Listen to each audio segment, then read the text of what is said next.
As a young citizen of India, armed with technology, knowledge, and love for my nation, with a vision of transforming India into a developed nation, I'm joining Shobhit University. What about you? Very good morning to all the participants from India and abroad. Shobhit Institute of Engineering and Technology Meerut, deemed to be university, and its centers of excellence, Center for Agricultural Informatics and E-Governance Research Studies, and Center for Agri Business and Disaster Management Studies. Extend greetings to all the participants from India and abroad who are attending today's program, the National Webinar Series on Doubling Farmers' Income by 2022, Atmanirbhar Bharat in Agriculture, on a very important topic, One District, One Product, ODOP, Informatics Network Value Chain, the key to unlocking India's potential of agri exports. Today is 23rd June 2022, and we'll be having the 81st edition of this National Webinar Series. On behalf of the Honorable Chancellor, Honorable Vice Chancellor, and the faculty members of the university, and on my behalf, and as Professor Emeritus and Chairman of Centers of Excellence, Center for Agricultural Informatics and E-Governance Research Studies, Center for Agri-Business and Disaster Management Studies, Center for Informatics Development Solutions and Application, and Center for Industry 4.0 Technology Studies and Application, and Center for Health Informatics and Computing, let me welcome today's guest speaker to deliver the talk in the 81st edition of the National Webinar Series, Mr. Gaurav Srivastava. He is a consultant with the World Bank Group, Lucknow, and he was a founding member of Vision Startup, State Mentor, Uttar Pradesh Angel Network, and MSME and Startup Expert. So far, under this webinar series, for the benefits of the participant and the guest speaker, the university has organized 80 webinars on very important topics starting from 18th August 2020 during the COVID-19 pandemic situation. On very important topics, role of agricultural cooperative societies and e-governance, blockchain technology-based fishery value chain, a self-contained village felt in need of the day, a spices informatics network value chain, lantana camera, a camouflaged treasure trove, smart hill agriculture, digitalized hill agriculture value chain, and Mera mobile, Mera marketing, integrated mariculture, aquaponics, and precision agriculture, MAPA biofarms for an income revolution, smart tribal agriculture, optimizing value chains, digital agri-tech and industry perspective, land resources information system in India present and road ahead, weather decision technologies for increasing farm income, big data in smart farming, sustainable soil and land management for climate smart agriculture, understanding market dynamics for increasing farm income, role of technologies in mitigating crop risk, how to generate additional profit via simple, attractive approaches in farm produce, adoption of flexi rubber check dam technology, potential benefits for farmers in rainfed and coastal agro ecosystems, realizing the economic benefits of agroforestry, Octosol, organic humic solutions for increasing crop yields and quality while increasing farm income and improving soil health, closing the nutrient loop, phosphorus management in protein farming, artificial intelligence enabled pest management, technology for agriculture crop protection without pesticides, empowering farmers through extension and knowledge dissemination, role of mass media, poultry monitoring, smart poultry monitoring solutions, agrobiodiversity, intellectual property laws, agriculture and farmers' welfare, and insight into the issues for India's agrarian economy, manufacture and application of biochar for increased soil fertility and crop productivity, sustainable integration of livestock with agriculture for farm income increase, role of geographical indications on improving farmers' income, lessons from Asia Pacific region, Dairy Informatics Network Value Chain, a dairy tech startup perspective for farmers' income increase. Spices Informatics Network Value Chain, a turmeric startup's perspective for farmers' income increase. Generating sustainable on-farm income through fintech interventions. Nutrition sensitive agriculture, pathway for increasing farmer income. Artificial intelligence and data analytics to ensure optimal nutrition in the soil, harvested food that minimizes human disease. Bioenergy supply chain, a business opportunity for rural enterprises and farmer produce organization. Tech enabling India's tech-starved farmers for manifold increase in productivity and income. Open insurance ecosystem for agriculture producers. Risk management solutions to overcome repercussions on farmers' income, market stability, and food safety. Role of mass media for farmers' income increase, a case study from Green TV. Agri Stack, open source digital infrastructure for the agricultural ecosystem, a Linux Foundation project. Circular bioeconomy towards resilience. Urgent need for redefining raw materials and modified waste management policies and regulations. Agri-tech new horizon in Indian agriculture. Supporting of farmers for marketing will only help doubling of income by 2022. Rural transformation for farmers' income increase, case studies from impoverished districts. Mobile-enabled software as a service to solve complex supply chain challenges, a case study from Daily Orders. John Deere's journey in India, integrated precision agriculture solutions, doubling the income of farmers through eco-agri revolution. Bayer's carbon farming initiative, post-production intervention, maximizing value for farmers. BAFE models of revival of traditional water management systems to enable doubling of farmers' income. Should we adopt farmers' welfare as a new paradigm instead of farmers' income? ICT intervention in agriculture, challenges and opportunities, democratizing the future of farming. Commercial processing of orders, the next game changer in dairying. Data-driven agriculture and agri-tech startup perspective, agribusiness potential in Moringa, agricultural income pathways, strengthening links between agriculture activities and nutrition outcomes. Technology, education, research and rehabilitation for the environment. Cultivating dignity for farmers. Model village development program, a case study from Maharashtra. Market-driven agricultural need for development of crop-specific strategies at block level. Farmers collective with value addition, powerful business model for income increase for small and marginal farmers. Lessons from Operation Flood for transforming agriculture and food systems. Sustainable food production.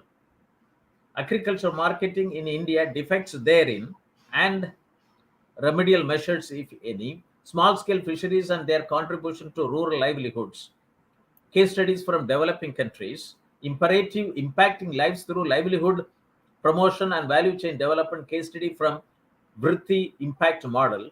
Organic spices cultivations for doubling farmers' income in northeastern region of India, a value chain analysis. Agriculture export management, imperatives of integrating with the global value chain at the earliest. Agriculture value chain challenges and opportunities. Dairy husbandry for food sovereignty and national prosperity.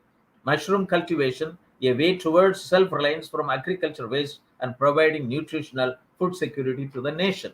Swas Palekar, natural farming, future of farming, rooted in Indian tradition. Vision 2025, agriculture and allied sectors viewpoint. Doubling farmers, doubling income of tribal families through value chain intervention and on minor forest producer, a case study on custard apples value chain from Udaipur, Rajasthan. Unnati Agri, internet in farmlands, key for prosperous farmers. Jackfruit Informatics Network value chain, a needed digital infrastructure for increasing farmers' income. Doubling of farmers' income through integrated agri value chains. Potential role of minor fruits in achieving nutritional and livelihood security. Fisheries Informatics Network value chain, a case study from Manja Technologies. Untapped potential for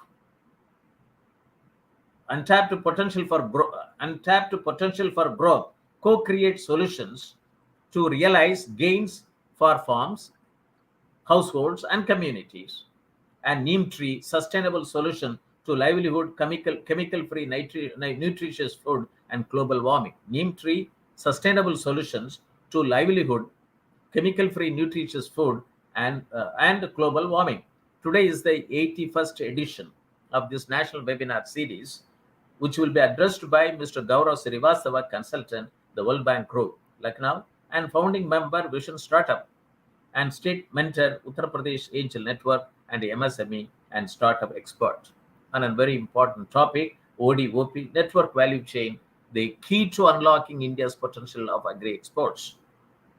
Dear participants, you see the keywords ODOP, one district, one product, informatics, network, value chain, unlocking, and India's potential and agri exports. India is the agriculture sector is the foundation of Indian economy.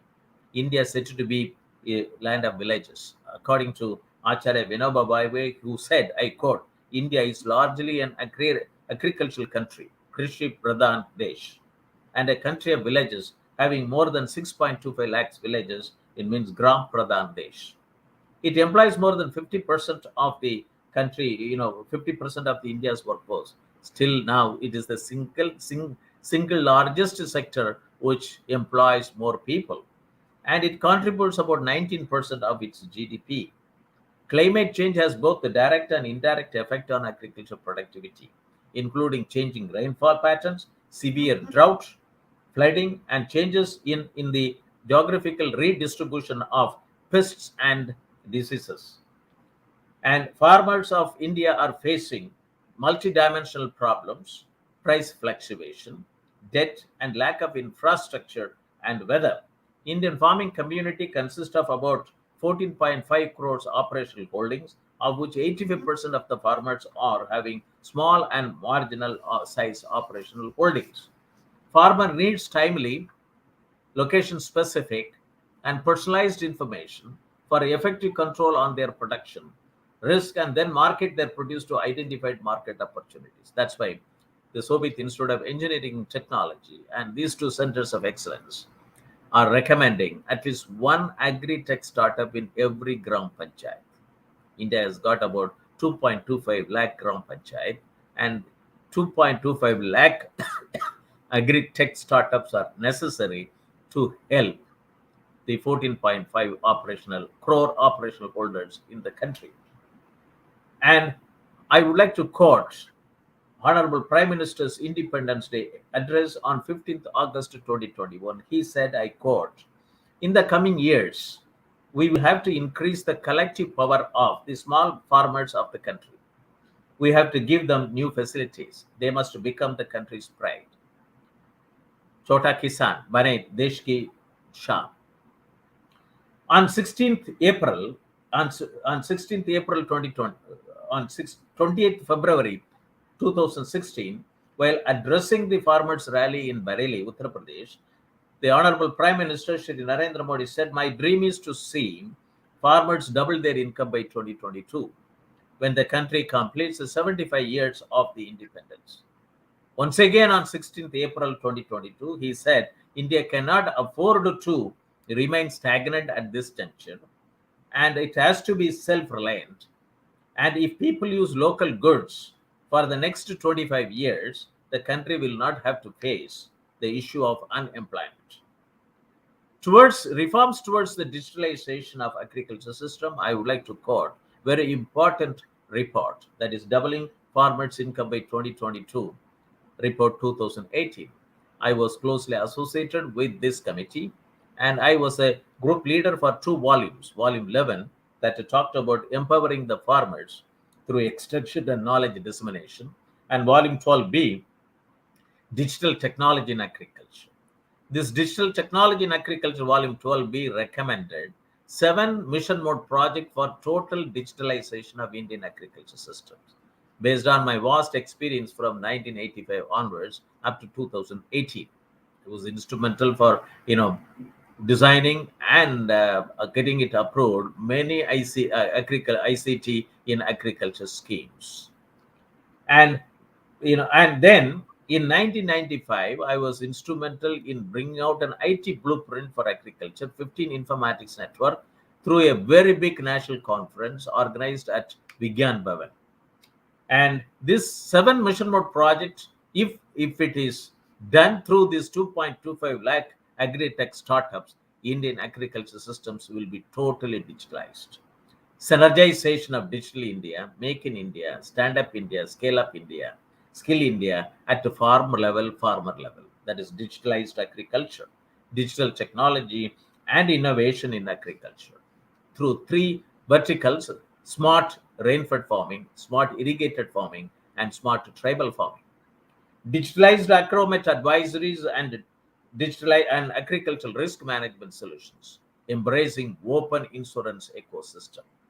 Digitalized agricultural resources information system and micro level planning for achieving smart village and smart farming. Digitalized value chain for about 400 agriculture commodities, and digitalized access to inputs, technology, knowledge, skill, agricultural finance, and credit marketing and agribusiness management to the farmers, and digitalized integrated land and water management system. And lastly, digitalized farm health management for reduction of farmers' loss. This is a very important thing because it talks about integrated farm health management system. Farmer health, that is public health, animal health, plant health, soil health, water health, fish health, and environmental health. COVID-19 has taught us a big lesson. 85% of the disease which we get come from animal, and there is no integrated approach on a piece of land, that is at the village level, through GIS technology to to do analytics on the data, so that hereafter there is no lockdown. And it is $1 trillion data economy, and we need to have it, and it is a big opportunity. And Atmanirbhar Bharat, it is the vision of our Honorable Prime Minister, Shri Narendra Modi, to make India a self-reliant nation based on 5 I's: intent, innovation, investment, infrastructure, and inclusion. Based on 5 pillars: economy, quantum jump in economy; infrastructure, one that represents modern India; systems, 21st century technology driven; and vibrant demography and demand, whereby the strength of our demand and supply chain should be utilized to full capacity. And in the third tranche of Atmanirbhar Abhiyan in agriculture sector, received 1.5 lakh crore booster, 1 lakh crore to agriculture cooperative societies, farmer producer organization, and startups for boosting farm gate infrastructure, 10,000 crores for formalization of micro food enterprises, and for following cluster based farming approach. Why I'm telling these 2 components are very important for today's topic. And also the government of India has come out with an Amrit call, led up to 100, next to 25 years perspective strategic plan to make India a new India. And through 4 priorities: Prime Minister's Study Shakti, and inclusive development, productivity enhancement and investment, sunrise opportunities, energy transition, and climate action and financing of investment.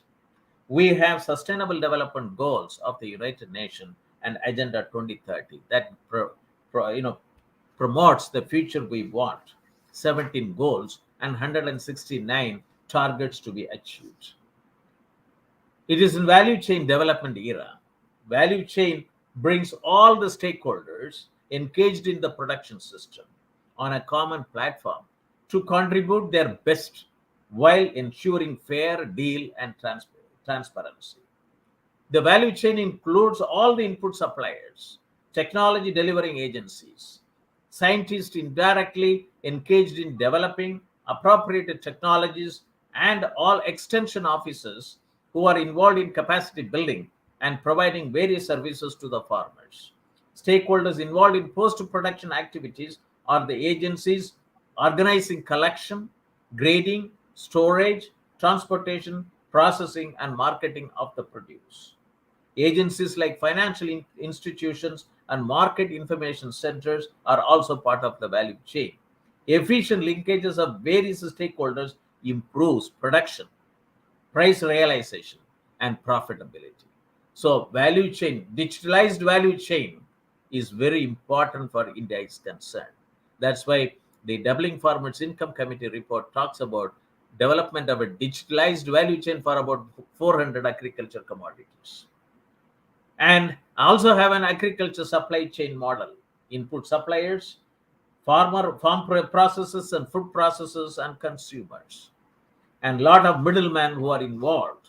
This is where the today's topic is that ODOP, that is one district, one product informatics network value chain, the key to unlocking India's potential of agri exports. National Commission on Farmers, with the title Serving the Farmers and Saving the Farming, 2006. This is the year of agriculture renewal in India, M.S. Swaminathan Commission report submitted to the government October 2006. It talks about enhancing small farm productivity and increasing small farm income through crop, livestock integrated production systems and multiple livelihood opportunities through agro-processing and biomass utilization are essential both to meet food production targets and for reducing hunger, poverty, and rural unemployment. Another report that it talks about, that is a FAO report, Youth and Agriculture, Key Challenges and Concrete Solutions, in collaboration with the Technical Center of Agriculture and Rural Cooperation, CTA, of European Union Commission, and the International Fund for Agriculture Development. It talks about rural youth are the future of food security. Rural youth are the future of food security. It means that rural youth have to be trained at least IT in agriculture. This is where agriculture informatics as a new discipline, which this university has propagated, which is launched MTech in agricultural informatics, BTech in agricultural informatics, and PG diploma in agricultural informatics. Yet around the world, few young people see a future for themselves in agriculture or for rural areas, while most of the world's food is produced by aging smallholder farmers in developing countries. Older farmers are less likely to adopt the new technologies needed to sustainably increase agricultural productivity and ultimately feed the growing world population while protecting the environment. Hence, we need to re-engage youth in agriculture. This is where these two centers of excellence are doing very important service in the state of Uttar Pradesh. And agriculture transformation through high productivity and value chain. You have subsistence model, and you have commercialization model, and you have modernization model. And in India, we grow more, we waste even more, and we are one of the biggest food wasters of the world, despite a huge hunger-stricken population. And this is very important to understand. We grow more, 365 days of sunshine, 127 agroclimatic zone, more than 450 agriculture commodities, no value chain, and then we waste. About $19 billion of agriculture waste gets generated. There is no wealth gets generated out of it. And we are one of the biggest food wasters of the world, despite a huge hunger-stricken populations. And one district, one product.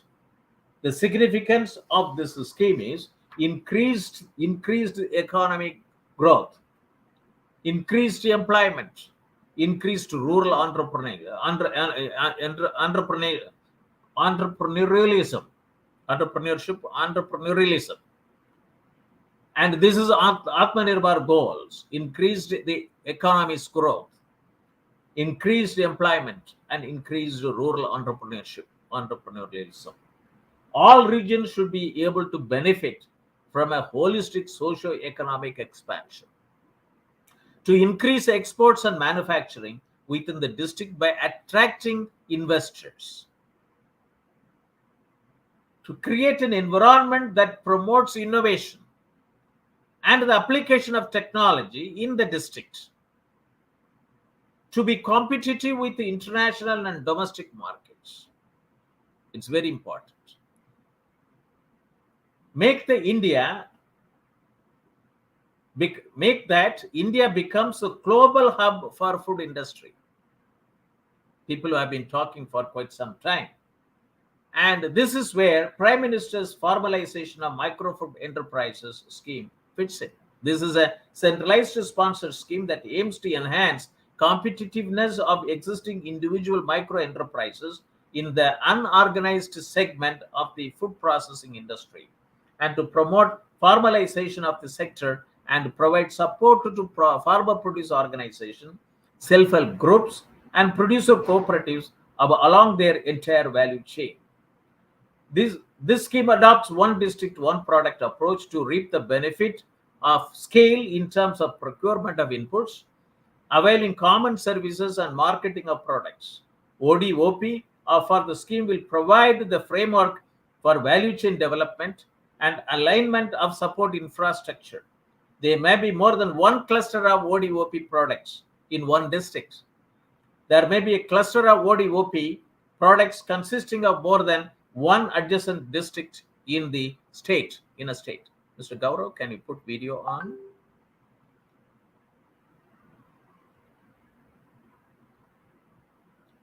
Okay.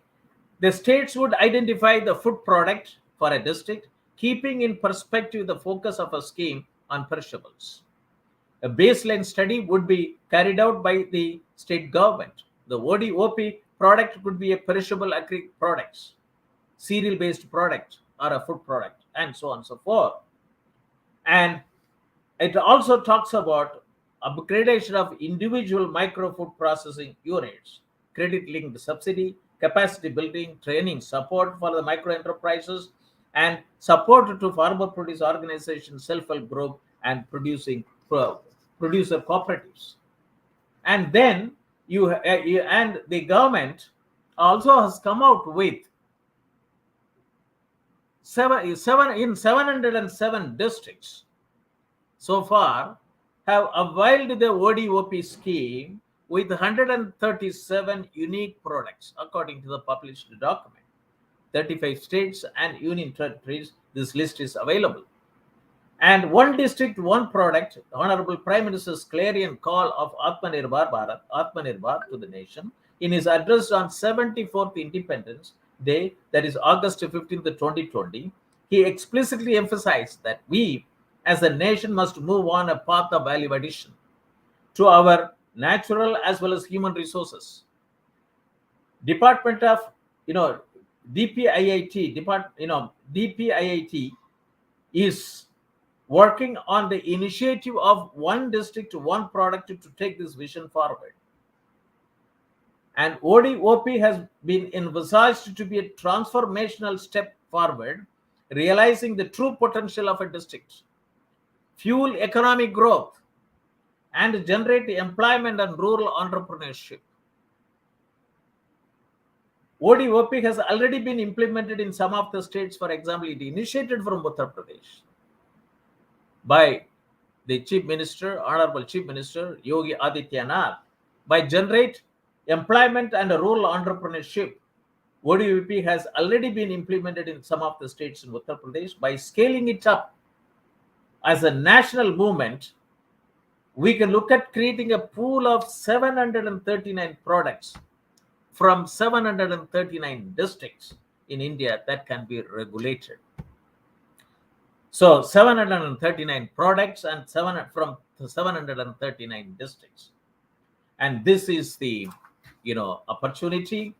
And I also would like to, since this university is located in the state of Uttar Pradesh, western part, and is the first university to establish 5 centers of excellence to promote technology in the rural area, agriculture, e-governance, industry, SMEs, and health.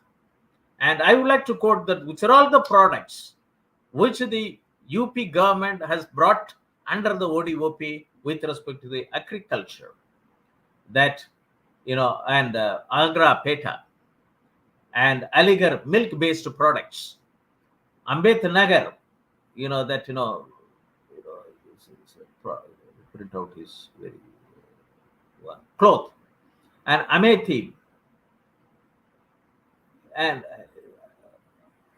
example and some of the things that with Jaggery there are about 1, 2, 3, 4, 5, 6, 7, 8 districts have been identified Jaggery as a value chain. Jaggery is being produced from sugarcane, coconut, and palmyra. They're all by smallholders, and these products are necessary with respect to our health conditions are concerned, and it has been included in ODOP scheme, and even in Uttar Pradesh, Ayodhya, Bagbat, Bijnor, Meerut, Muzaffarnagar, and Pilipit, Shahjahanpur, and Shamali. They are the districts where Jaggery has been identified as a one district, one product scheme. And even the university, we have established Jaggery value chain, products value chain working group to work with all, the farmer produce organizations, cooperatives, and so on and so forth to bring in a digitalized value chain to benefit, to get integrated with global value chain. So I also would like to quote what our Honorable President of Republic of India said, Shri Ramnath Govind. I'm happy to learn that Uttar Pradesh government is implementing Ek Janpat, Ek Utpat Yojana with the aim of achieving comprehensive and balanced economic development of the state. Let me introduce our guest speaker to the audience. And the guest speaker is Mr. Gaurav Srivastava, consultant, World Bank Group, Lucknow, and founding member, Vision Startup, and state mentor, Uttar Pradesh Angel Network. And this topic the topic ODOP Informatics Network Value Chain, the key to unlocking India's potential of agri exports, will motivate and galvanize the participants watching our telecast over facebook.com/Shobhit University India, or youtube.com/Shobhit University in, or linkedin.com/company/Shobhit University for establishing ODOP value chain enabled SMEs or startup, and at a district level to promote and sustain vocal for local to make it global. Let us unlock the opportunities in India at the earliest. And Mr. Manish, can you put the profile? Gaurav Srivastava is having 13 years of rich experience and is presently consultant with the World Bank. He is a founding member of Vision Startups and state mentor of Uttar Pradesh Angel Network. He was part of PMU team of ODOP One District, One Product UP State Flagship Program. He is basically a software engineer, worked with the TCS more than 5 years, and worked with the Microsoft Nielsen and GlaxoSmithKline. He also holds MBA degree in HR and marketing from Xavier, Bangalore. Post MBA, he preferred to work with the startup company as HR head for 2 years to understand the working culture of startup. As a responsible citizen, he also worked with the Tata Trust as fellow and handled projects like Swachh Bharat Mission and Poshan Abhiyan. He won many competitions in premium institutions like IIMs and NITs related with the startups. One of his passion is to do mentoring of early startups. With this, I would like to request and invite Mr. Gaurav Srivastava to participate in the National Webinar Series on Doubling Farmers' Income by 2022 to talk ODOP, Informatics Network Value Chain, key to unlock India's potential of agri exports. Over to you, sir. Thank you. Good morning, Professor Moni, and thanks for the nice introduction, and thanks for inviting me in this national webinar series. Good morning to everyone who joined virtually here. So I'm going to explain the ODOP Uttar Pradesh as a case study to the other states. ODOP, as Professor Moni already said, that it started in 2018, 25th January 2018, and it's a flagship program of Uttar Pradesh state. Initially, it is started or originated in Japan, somewhere around in 1979 and 80, one village, one product. It was started by the government, but it is promoted by the villagers there. They voluntarily identified a product, and they worked on the value chain. They promoted, like we say, the vocal for local. So the same way they started. They promoted their own product, first the local, then the national level, then the international level, and it was very successful in Japan. And then it was again copied in the Thailand somewhere around 2001. They started in 7,000 some sub district. They called as a Tambon, and the scheme name was a OTOP, one Tambon, one product. And now in India, we started in 2018. And the purpose of starting this project here is to preserve the art culture and to increase the employment and to increase the salary of the local artisan. So with this two main objectives, now it's a 5 years, and these schemes are successful in terms of awareness, in terms of the creating values in artisans' lives. So Prime Minister identified this project, and now it is started in across India. So let me go through the program. So ODOP is a cluster-based approach. 8 or 9 different cluster identified: a handicraft, handloom and textile, leather, food processing, woodcraft, pottery, glassware, metal, sports and wood. So in food processing, as Professor Moni already identified, 8 or 10 products are there in UP. I'm talking about in perspective of only UP. These are the major products, agriculture products of Uttar Pradesh that is identified as a ODOP product. It is a jaggery, hing, pulses, kala namak rice, banana, desi ghee, amla. So out of all these, this Siddharth Nagar Kala Namak rice is a very, very famous. And there is a case study on it. And what ODOP Uttar Pradesh did to promote this Kala Namak rice. Mr. Gaurav, can you put the previous slide? He quickly moved in. Okay. Just 1 minute. I'll click it. Okay. Carry on. So this Kala Namak rice is a famous in across not in across India and across globe. A lot of export happening to Japan. There is a history behind this Kala Namak rice. The Siddharth Nagar name after the name of Gautam Buddha, and Gautam Buddha's earlier his childhood name was a Siddharth.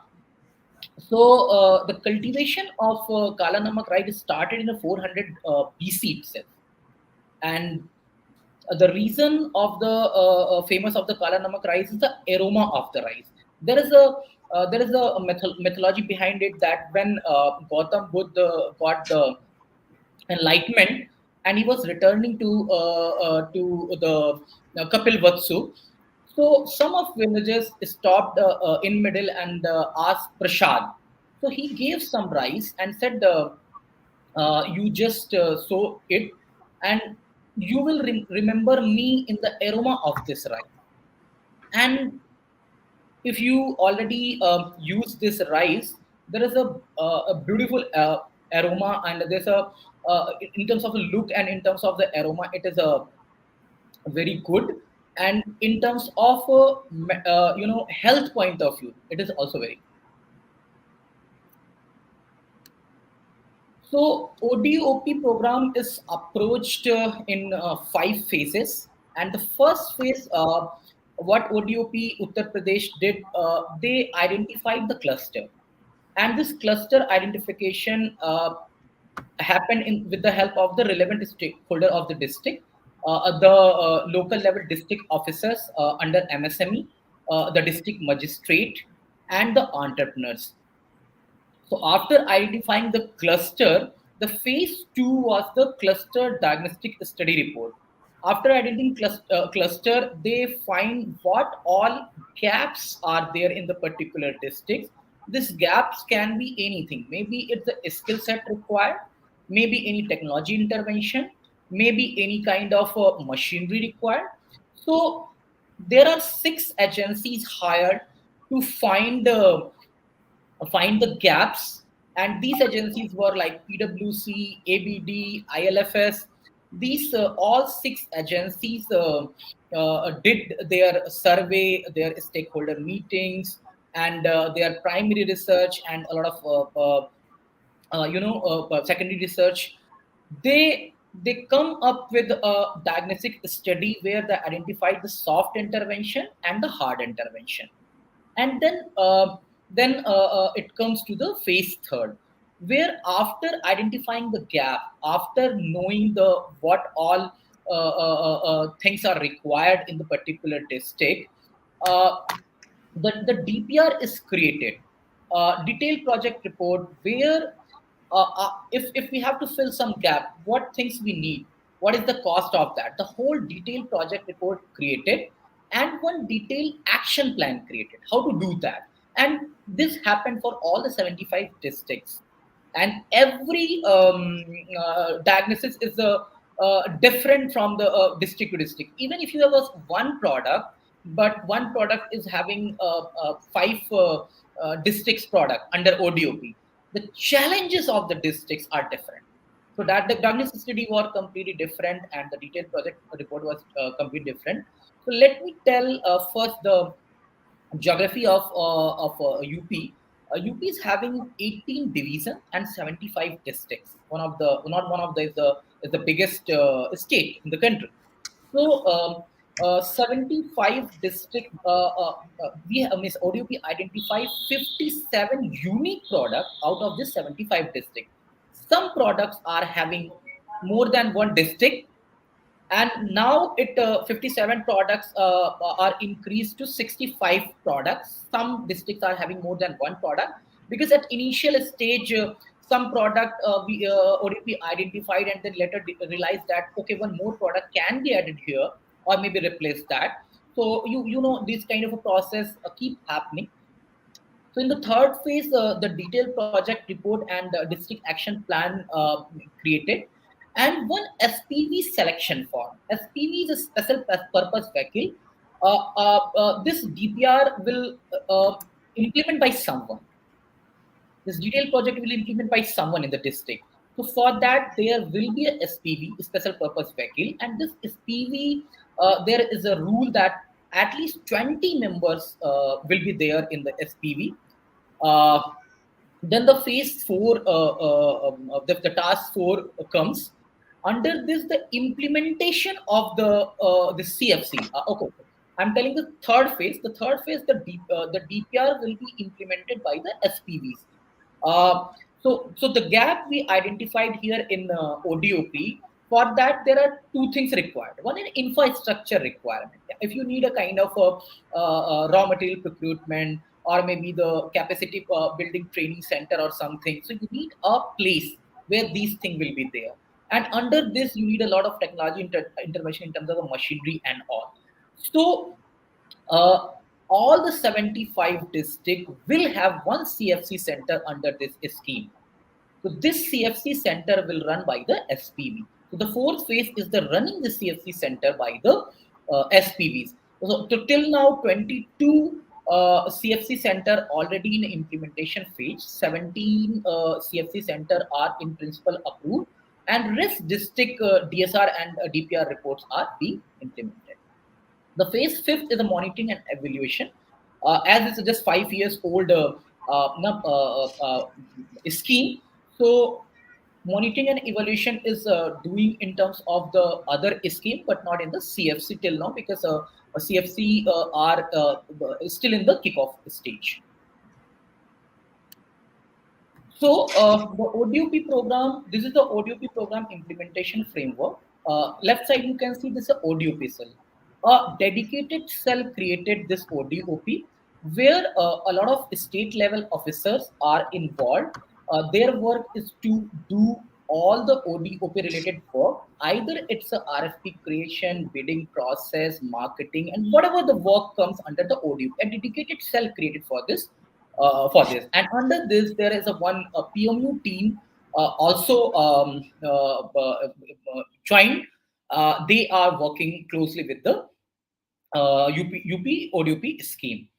And in this scheme, there are three main things ODOP schemes are doing. First is created four different unique scheme like margin money, skill development and toolkit distribution, common facility center, and marketing development assistance scheme. This first thing, the scheme part. The second thing is the collaboration with the private players. This collaboration is a private players. It can be institution, it can be e-commerce platform, it can be banks. So they have a tie-up with a lot of such kind of institution. And third thing is the dovetailing with the government of Uttar Pradesh and government of India scheme. As we know that in government schemes are generally, or government departments are running in isolation. So convergence is a very important. Many a times a lot of schemes are doing the same thing in a parallel, or maybe they're interrelated. So convergence of these schemes or these departments are very important.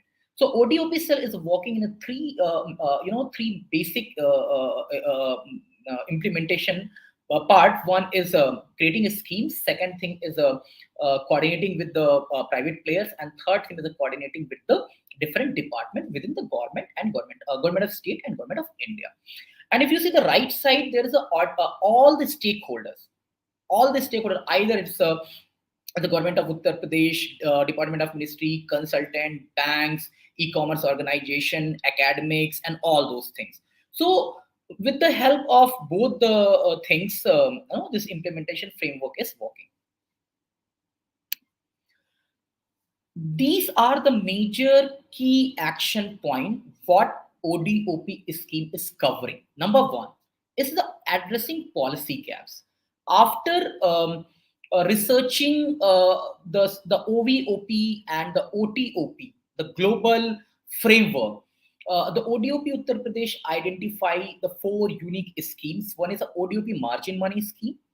ODOP margin money scheme is basically a loaning scheme where the artisan entrepreneurs or the relevant person can take loan and create their own enterprise under this ODOP scheme. I would like to explain how someone can take this loan.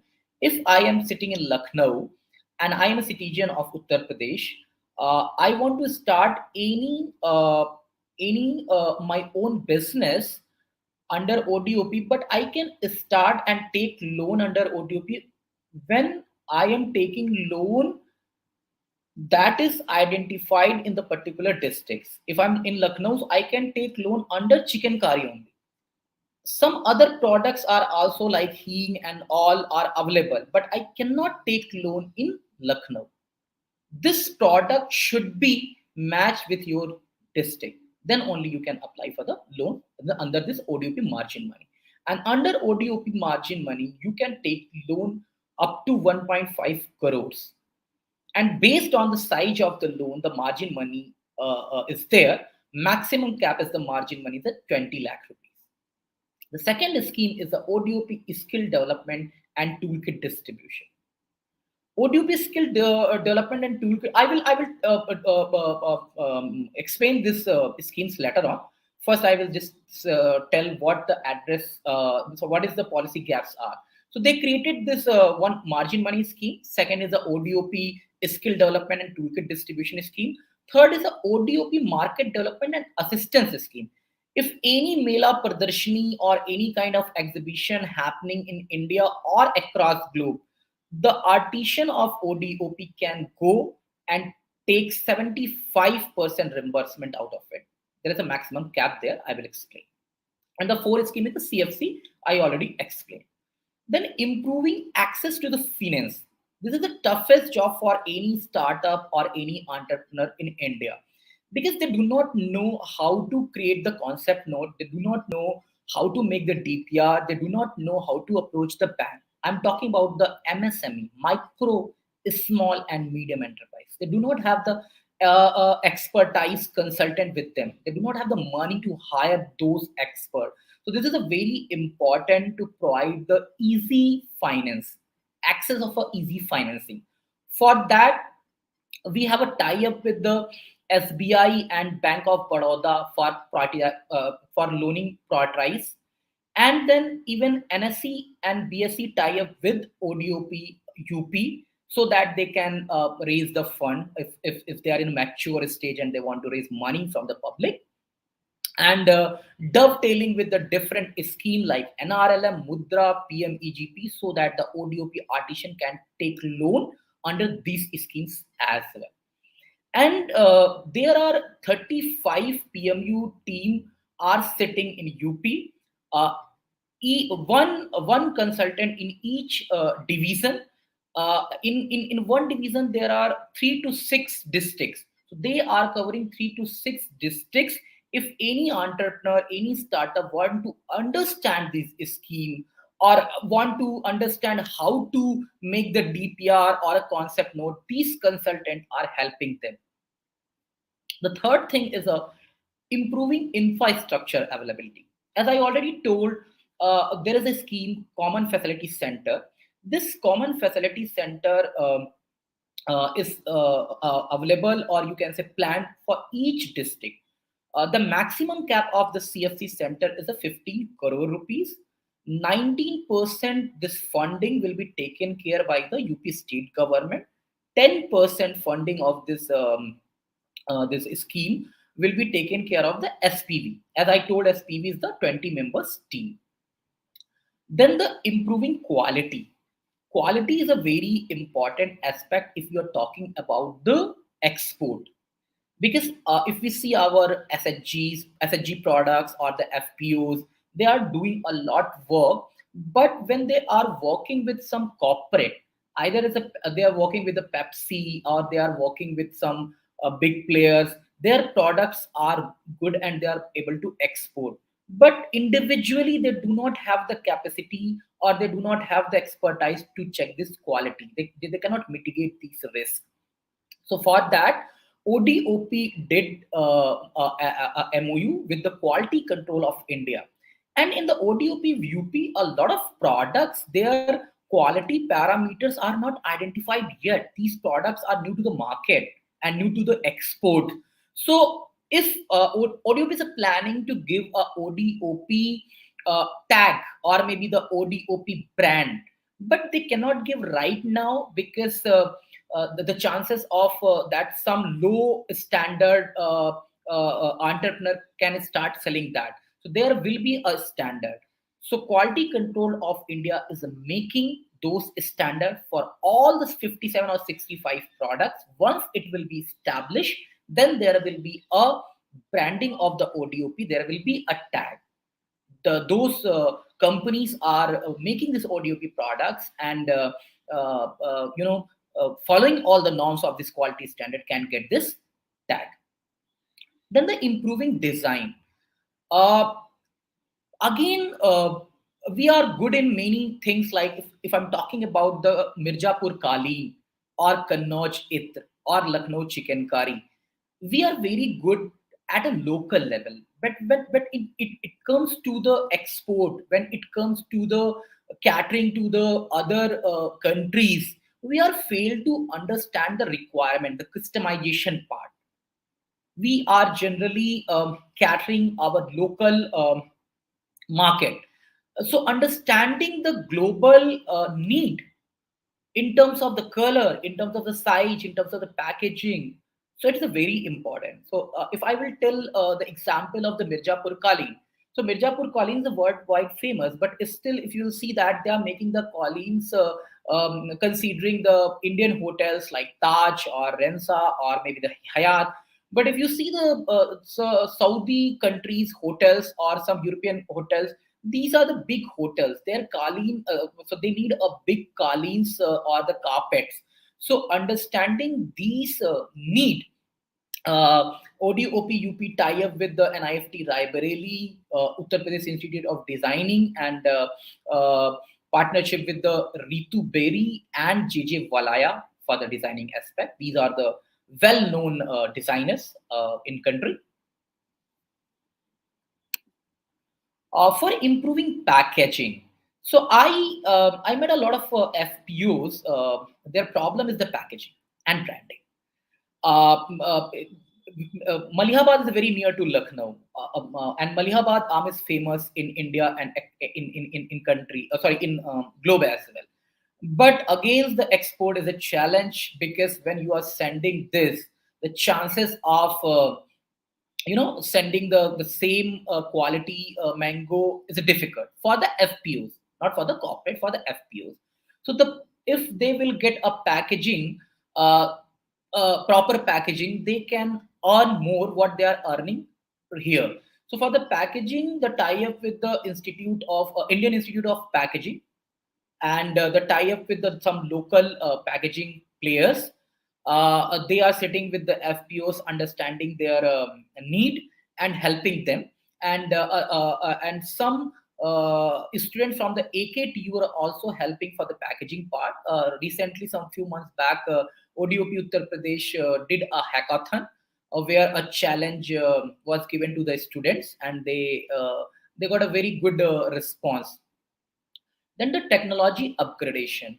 As Professor Moni already said, the blockchain, the technology intervention in terms of the AI or ML or maybe chatbot, a lot of technology intervention needed.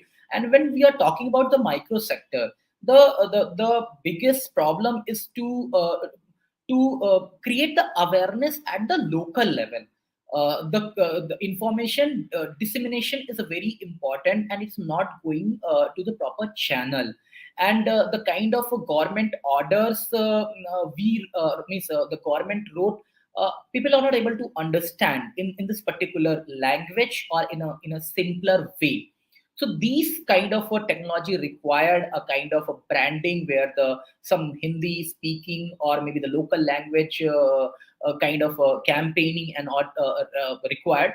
So for that, as I already told, that an MOU was done with the AKTU, and AKTU students are helping them, and some dovetailing held with some existing technology upgradation schemes under this government of India as well. Then the skill development part. Skill development is a very required, because the problem is our artisan are not getting the proper money, because the traditional part are there. They should not leave there the traditional art, but they should upgrade their tradition with the help of the technology. That is lacking here. And at a local level, giving this skill improvement was the challenge. So what ODOP UP did, they created a different scheme, this training and development scheme. Under this, not only they are training to the semi-skilled or unskilled this artisan, even they are providing a toolkit worth rupees 20,000 up to 20,000, so that after training they can start or they can get help with this toolkit. This toolkit is related with the ODOP product under this particular district. This is a 10 days training program, where the training the training curriculum is based on the particular product only. If I'm in Lucknow, I want to take the training under ODOP in chicken curry, there is a 10 days training program. If I want to take the training under the Itr, Kannauj is the place. So based on the district product, the 10 days training is happening across all the Uttar Pradesh, all the 75 districts, and even each districts have a target to train that much people. So the monitoring is also very important here. And every year, last 2 to 3 years, they are not only fulfilling the number of training, even above that. Then the branding and marketing. So branding and marketing, a lot of e-commerce player are helping. If I'm just quoting the Flipkart, so Flipkart sold some 1,000 crore rupees ODOP product some 5 to 6 months back only, and the CM praised for this. 1,000 crore rupees only ODOP products I'm talking on Flipkart. So the tie-up with the Amazon, Flipkart, eBay happened 3 years back only, and now government of Uttar Pradesh started their own e-commerce ODOP mart. This ODOP mart is taking thin margin from the artisan just to logistics and other things. And now even the ODOP mart is competing with the e-commerce established commerce platform. And not only the ODOP mart, even all these players had a tie-up. When they had a tie-up, they gave the free training session each and every district, and they were creating the digital portfolio, their photograph, their content, free of cost. So with the help of this e-commerce platform, a lot of sale happened of ODOP products in UP. And apart from this, a lot of seminars, summits happened, like and a lot of types like Daily Heart, Suraj Kund Mela, ODOP UP artisans sent to these Pradarshini, and they sold a lot of products there as well. Then the monitoring and evaluation, weekly, monthly, and these kind of meetings happening online and offline in UP. So as I already told, the ODOP margin scheme, there are 4 unique schemes, and the first scheme is the ODOP margin scheme, that is a loaning scheme. The basic criteria of taking loan is very simple. You must be a citizen of India, and you are UP citizen. First thing, UP based citizen, and 12th passed only. There is no requirement of this thing, and you must have at least a concept of the working or doing any business, because if you are going to take a loan, your concept should be proper. So first you have to apply online. Now this process is online as well. Earlier it was offline. You have to submit your application to the district level officer, and after this, the scanning process happened in the committee, and then it was sending to banks. Now it is directly access online. The person can upload their documents. It will be scanned first the district level person, then it will go to the bank if they're a defaulter or something. All the scanning process, then the loaning will be. And the size has already told that 1.5 crores any artisan or any entrepreneur can take, and the maximum margin money is 20 lakh rupees. So till now, last 3 years, almost 3,000 plus artisan are taken loan worth rupees 100 crores. And I'm talking about this data is old data, little old data. My slide is little old, so it's increased. Then the ODOP market development assistance scheme. Under this scheme, any Mela, Pradarshini, exhibition, anything is happening related with the ODOP product, either in a UP, either in a India, or either in a any country. The person can attain this program 75% of reimbursement of the fare. If it is not in the country, then the airfare. If it is the other state, then the AC third tier or the AC bus fare, and the transportation of their good. The free charges are also covered. So whatever the cost is, the 75% reimbursement by the government side. And if someone wants to take the help of the e-commerce side, 10%, 10,000 rupees reimbursement also there. If Flipkart is charging 20,000 or Amazon is charging 20,000, 10,000 reimbursement are there. Now, ODOP skill development scheme, as I already told, the ODOP skill development is a 10 days training program, and it's after this 10th day, you will get a toolkit worth rupees 20,000 rupees. Till now, some more than 42,000 artisans are trained, and they received the 41 toolkits as well. Most of them, they started their own startup or own venture. Then ODOP Common Facility Center. as I already told that this under this scheme, up to 15 crores are available for each district, 10% from the SPV side and 90% from the state side. And SPV formation will happen once we identify the requirement, the DPR is created and the diagnosis study report is done. Then one expression of interest circulated in the local newspaper, and people can approach to the district level officer, relevant officers, DICs, district industry commissioner, and they will first scan at their end, then at state level body will scan them in terms of the interview or understanding their relevancy, their credential, their plan, then the SPV form. Now, these schemes are dovetailed with the other government programs as well, like Pradhan Mantri Employment Generation Program and National Rural Livelihood Mission and Pradhan Mantri Mudra Yojana scheme. So ODOP artisans can take loan on a priority basis under these schemes as well. And under NRLM, National Rural Livelihood Mission, and if I'm talking about the state level, it's the State Rural Livelihood Mission.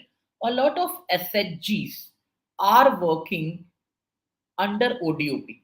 They are part of the NRLM, but they are working on the ODOP. So ODOP is having an MOU with the NRLM. They are giving the priority to the NRLM SHGs so that they can track these SHG women, because they are already identified by the NRLM. Now, if I'm talking about what happened till now, as I again told that this data is a little old, but it's more or less same. Till now, 17 CFCs are proposed at various stage and 22 are finalized. If I'm talking about the export, in 2019 and 20, 1,20,356 crores export happened, and 80% of export of the ODOP products only. So if you see the increase, it was a 35% increase in 2017-18 or 19-20. And 41 ODOP artisan already trained and 40,000 toolkits already distributed. 15 ODOP products have been awarded GI tag and 10 new ODOP products are under consideration. Let me tell the GI tag. As I was telling about the ODOP tag. So the same way, geographical indicator is a tag where you can sell your product across globe. Like if I'm talking about Darjeeling tea. Darjeeling tea is the oldest product of India that got the GI tag. So the advantage of a GI tag, you can sell your product anywhere. Nobody will have a doubt on your your product because you got the GI tag. So till now, 15 ODOP products already got the GI tag and 10 are in a pipeline. And a lot of things are happening in UP to create the awareness of the GI tag, because many people are not aware what is the purpose of the GI tag. Once they will get the GI tag, they can increase their price, they can increase their access. But because of the less awareness of this GI tag, it is a untapped market. Then 3,000 ODOP artisans or units are taken loan worth rupees more than 100 crores, and more than 15,000 people are employed under these units. Till now, more than 9 ODOP submits conducted, 75 ODOP Udyam Samagam conducted, and ODOP UP artisans showcase their products in the Surajkund, Delhi Heart, a Statue of Unity, and all such kind of programs. ODOP e-commerce, 20,000 ODOP, this is old data, it's now almost 30,000 ODOP products are being sold across e-commerce platform, and I already quoted that more than 1,000 crore rupees only on Flipkart ODOP products. Then 11 MOU signed: Amazon, Flipkart, eBay, Quality Control of India, Indian Institute of Packaging and IFT, AKTU, Bank of Baroda, SBI, SIDBI, SRLM, and a lot of our pipeline as well. So having the tie-up or MOU is a very important, because if you are taking all the stakeholder on the same roof, it will be easier to understand the whole value chain. And if you are doing this meeting, so all the players can give their inputs. And if you are working in isolation, you cannot understand each and everyone's perspective. That is the reason, if you see, the bankers are there, the e-commerce sites are there, the corporates are there, uh, even rural banking are also there. They can understand the psychology of the rural banking. So all the stakeholders are in pipeline with the ODOP state program. Now I told I already told about the Kala Namak rice. Mr. Srivastava, Yeah. hello? Yes, sir. Hello? The Yes, sir. previous slide, in the number of common facility centers, I think because of that screen color, we are not able to see that. Can you tell me, can you go It's back and tell that how many common facility centers were created? 22 common You CFC can go centers. back, you can go to the previous slide. The 01 is, camouflaging it. How many ODP common facility centers under implementation? 22 and 70 are 22. Okay. 20. 22. Okay. 17 Okay. are in principal approval. Okay. Good. So I already told the history of the Kala Namak rice. Now I'm talking about the success story of the Kala Namak rice. Uh, ODOP Uttar Pradesh created 4 FPOs in Siddharth Nagar, and these FPOs are tied up with the Flipkart. Flipkart did their quality check and everything, and one of FPO Buddha Rice start. I'm talking about the first stage. Buddha Kala Namak rice. They start selling on Flipkart. Earlier, they were selling this rice 100 and 150 rupees kg at locally. Now they are selling 250, between 250 and 300 rupees after discount on Flipkart. So you can see the almost 100% margin they are taking. And what UP State did for this? They engaged Rice, Rice Research Institute for development of high yield and quality variety seeds, where there are a lot of seeds were there, and because of some hybrid seed or not the good quality seeds, it was diluting the main purpose of this particular product. So with the help of the Rice Research Institute, they provided the quality seeds, and they developed some techniques that the farmers taking advantage. And the common facility center, we gave them their vacuum packaging facilities, temperature control, warehouses. So all the packaging part, branding part, they can do in this particular CFC center. So these are one of success story under this ODOP. This I'm not bringing other stories. uh, and the purpose of this ODOP, or you said the goal of the ODOP UP for the next 5 years is, as the Professor Moni already said, that the doubling the farmers' income next 5 years with the help of this ODOP products, and then double the export in next 5 years, each district by value. Create at least one CFC center in each district. As I already said, there's 22 are implementation and 17 in pipeline. So the purpose is to have all the districts having one the CFC center in next 5 years, addressing the gaps, challenges in the ODOP products ecosystem in terms of the technology, in terms of the capacity building, or in terms of branding, marketing, or anything. Double the number of people employed in the ODOP product ecosystem in next 5 years. So I'm just closing my presentation. And thanks to you and thanks to everyone for listening me. If you have any question or Yeah, just 1 minute, and it is.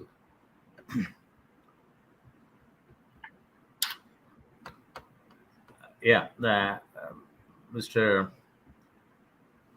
Gaurav, it is very important presentation address to understand the ODOP scheme in its totality. And whatever you said it, even though the title is that the key to unlock India's potential of agri exports, but as a scheme details and its framework, it's common for almost all the commodities.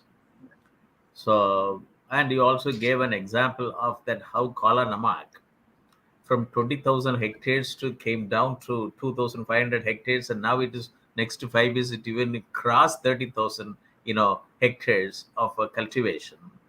That shows that if you have will, there is a way. If you understand the potential, there is a way. And when 2018, I understand from the university also, when you put the first brochure, I will send it to you.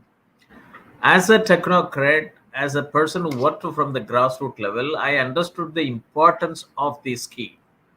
So the first brochure which we brought from Center for Agricultural Informatics, Center for Agribusiness and Disaster Management Studies, which is targeting how to generate people, human resources, to get involved in one agriculture commodity value chain in each district.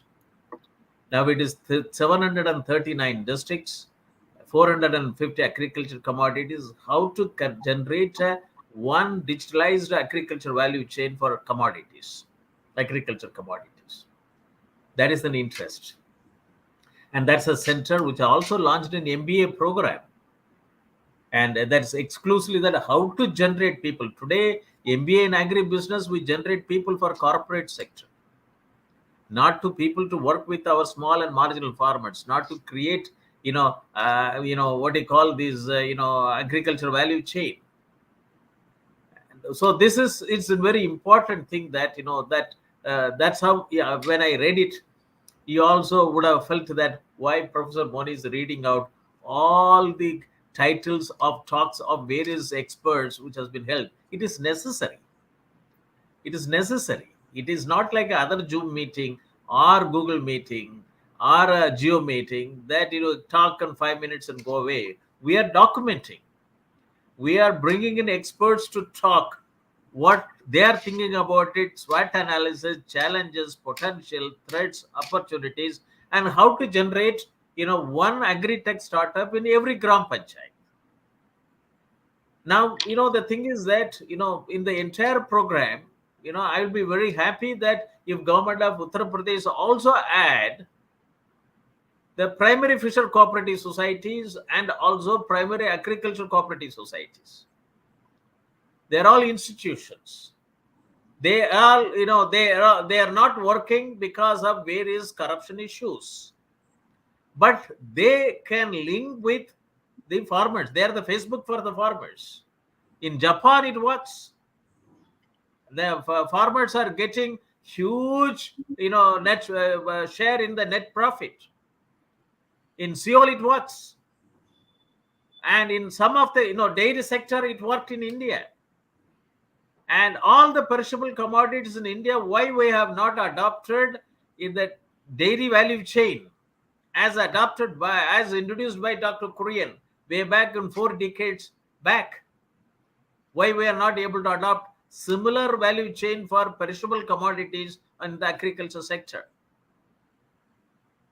And that shows that we are not in a position to learn good practices. Somebody has to tell. On our own, we don't understand. But today I am very happy. Even I remember that in UPA 1, when Mr. Manishankar Iyer was the minister for Panchayat Raj, he said that every block will have a hub for industries. You'll bring investors there, and everything will get processed. Hub of industries, industrial hub at the block level or Gram Panchayat level. But it hasn't come. Even during that 10 years period, that also talked about a lot of such good things. The scheme was very good. I also talked about on those days, it's included in my papers and so on and so forth.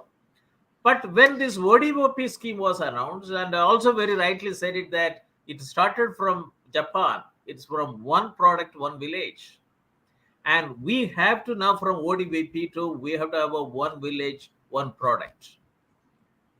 And what is that Alibaba group in China did it? They created a village e-commerce.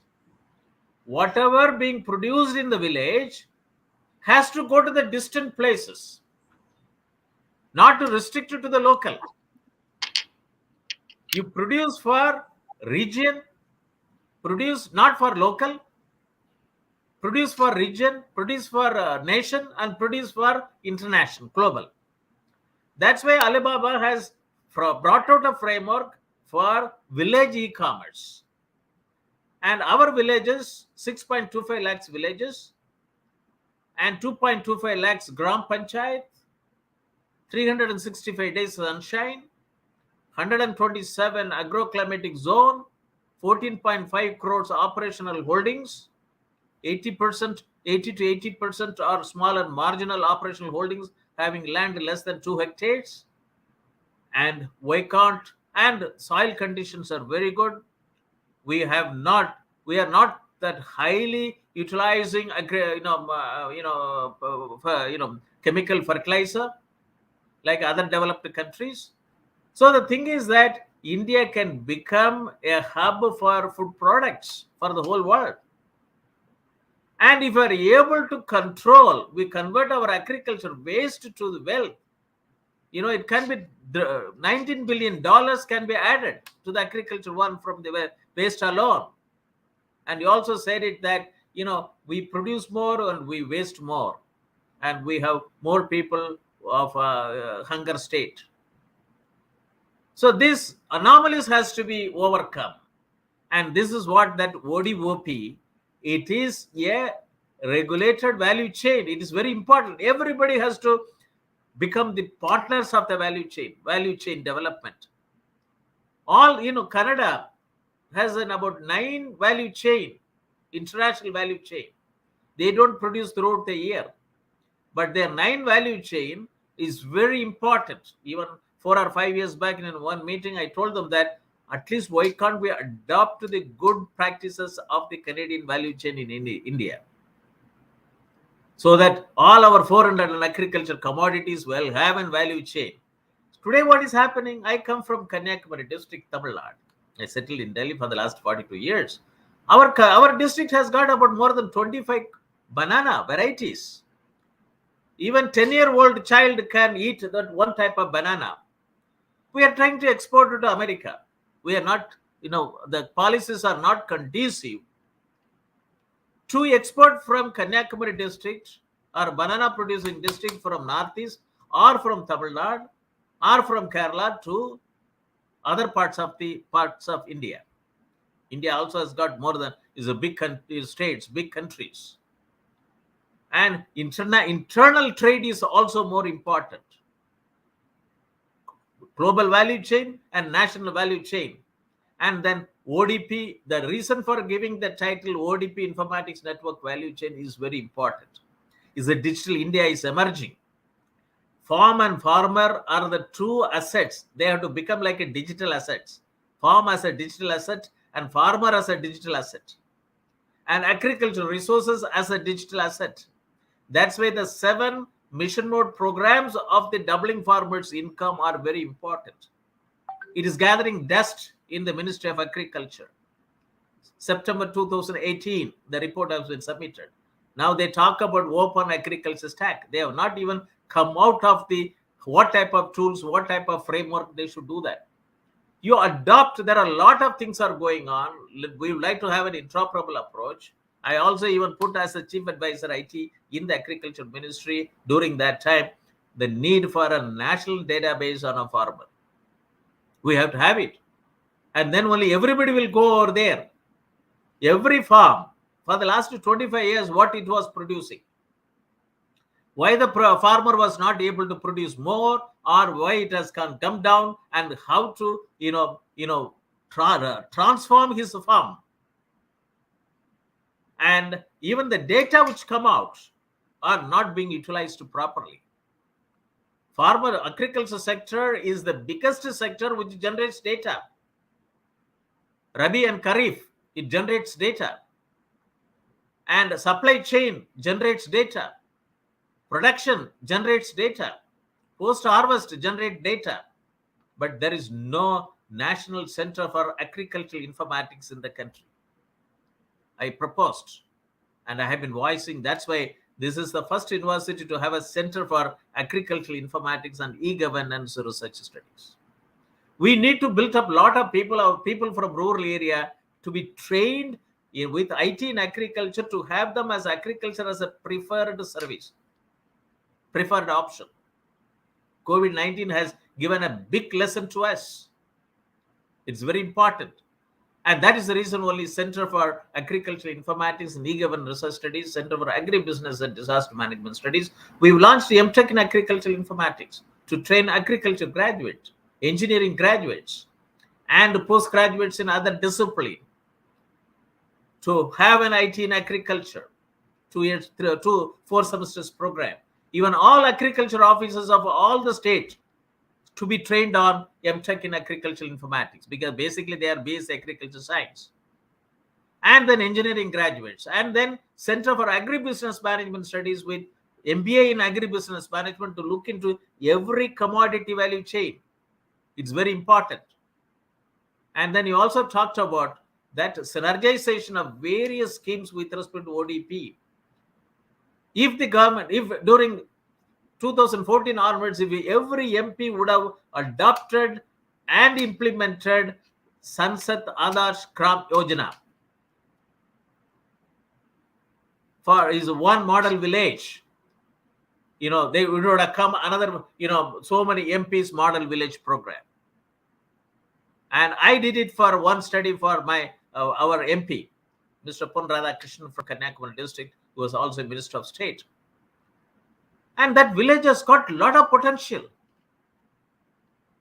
And you can generate an industry worth of, with the investment worth of about 60 crores, which can be a cluster. After seeing the report, one university from UK sent a message that, Professor Moni, we would like to get involved in this pilot project because we can bring out a lot of rural design. In your presentation, is the design lab. So every village, with respect to what is available, because urban areas are man-made industries, but villages are natural industries. And it needs a lot of design labs. And they said it that they would like to do it because many of the students are from India. They are working on rural design. The design making is based on harnessing the rural resources. We need not import machineries from other side, from distant places, from urban areas. So this is a very important thing. I felt very happy today, even though you talked about all the schemes and so on and so forth, to summarize it, that 75 districts, they have gone very systematically. I think Government of India has done very well to scale up what Uttar Pradesh under the guardianship of Yogi Adityanath developed the ODOP program, and they wanted to scale up to the whole India. And now, under the Prime Minister's formalization of micro enterprises, Minister of Food Processing Industry is exclusively looking into one district, one product with respect to agri and agro and food products. And other commodities. You also bring it out 7 commodities. And it is necessary that what is being produced by our artisans, craft people, since time immemorial, they are all bringing it out. And during the British period, they changed our cropping pattern and so many other things. And we lost all those, innovative things that. But today the time has come, after 75 years of our independence, that ODOP can make 760 districts 769 districts can become a center of growth, and microeconomic growth, and a local value chain getting integrated with the global value chain. And we also have Center for Industry 4.0 Technology Studies and Application, and Center for Informatics and E-Governance approach, e-governance. We launched MTech programs and MBA in agribusiness and MBA to train CEOs of SMEs. 63 million SMEs in the country. We needed to globalize them. And then health data. We need to have biology students with artificial intelligence and blockchain technology and big data analytics. We should convert them into health informatics specialists.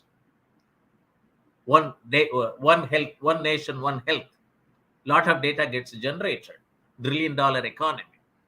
So when I looked into your profile, a man is a MSME mentor, startup mentor, and also that the founder, member of a Vision startup. And then you are on the UP ODOP scheme, flagship program. And I would like to see that how your capabilities and how you can help us, that you are working with World Bank and the type of things which we do it. We wanted to do it in the western part of Uttar Pradesh, for that matter, for the whole Uttar Pradesh or for whole India. We are trying to have one agriculture commodity value chain through the local NGOs in every district. Is a university, and it is an UGC approved university. We don't want to look into only local things. It's a globalized world, globalized village. So I would like to hear from you that, based on what you talked about it, at least in the Uttar Pradesh, which is equivalent to 4 states, how Shobhit Institute of Engineering Technology, with the 5 centers of excellence, especially the 2 centers of excellence, what we can do it with your vast experience in the state of Uttar Pradesh. First question to you, Mr. Srivastava. So, Professor Moni, what I understood after having my experience at village level, or maybe a startup ecosystem, every startup or every person wants to start a business on a main business or main product. Nobody is thinking about the byproducts. If you see that a mango is a product, but if you are sending your mango to other countries, you need a packaging, right? So a lot of byproducts required in terms of this dabba, the packaging part, the content part. So a lot of SHGs and FPOs having their main product, but they are lacking their designing part, packaging part, content part. So these gaps are very wide actually. So my suggestion is, if someone can come and help this startup or create some awareness rather than going in the mainstream of a product, can you fulfill the gap? It's already there. A lot of FPOs are already there. A lot of SGs are already there. They are looking such kind of a startup who can provide the customized solution, who can provide the marketing linkage, right? So the filling this gap, one thing.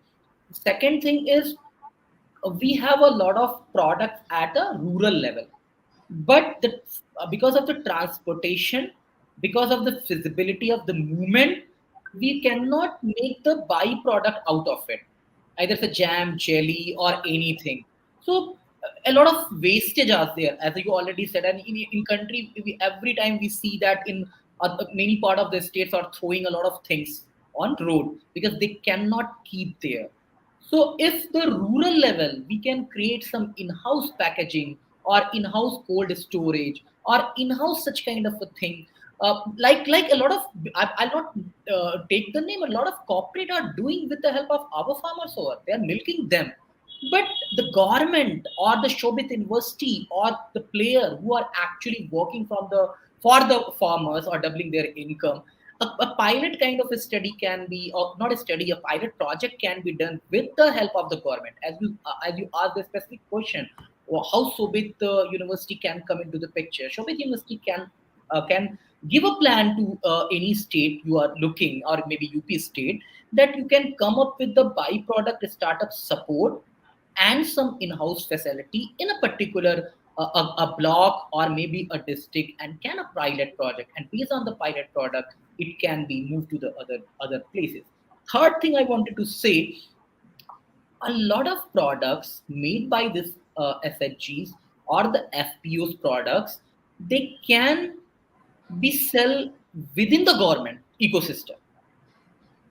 If you see the Anganwadi Kendra, a lot of under Poshan Abhiyan, and Panjiri, and a lot of things are they are delivering, and some gifting items within the government system, stationery, a lot of things they can involve in within their system. So there should be a 25% or 25% locally made product by the identified SHGs or identified FPOs can be brought. Such kind of a policy making or such kind of intervention Shobhit University can propose to the government.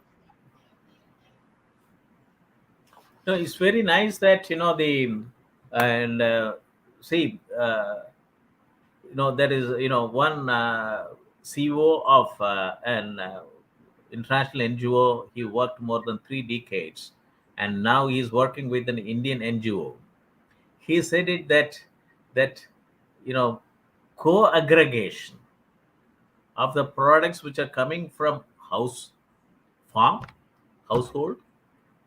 and